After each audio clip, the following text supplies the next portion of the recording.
ஆக வணக்கத்தோடு நாம் இந்த நிகழ்வை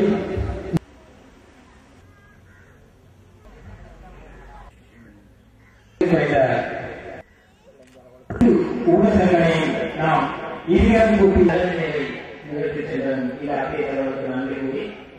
இப்பொழுது நேரடியாக நிகழ்வுக்குள் நுழைகின்றோம்.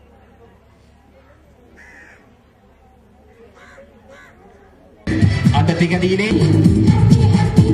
எங்கே கரகோசம் மறுமுறை உங்கள் மிக சிறப்பாக இன்றைய பிறந்த நாளில் 12 அந்த உங்கள் கரகோசத்தோடு தமது பிறந்த அதிர்ஷ்டம் எல்லோரையும் கண்டுகளிக்கும் பாக்கியத்தை அவர்கள் பெற்றிருக்கின்றார்கள். அந்த வாய்ப்பு கிடைத்ததை என்று அவர்கள் சந்தோஷமாக இந்த யாருக்கு அழைத்து உங்கள் விரும்பிய ஒருவருக்கு கேக்கினை தீர்த்த முடியும், அவரை நீங்களே அழையுங்கள். எனது கணவரான அவரது கணவரை அன்போடு அழைக்கின்றோம்.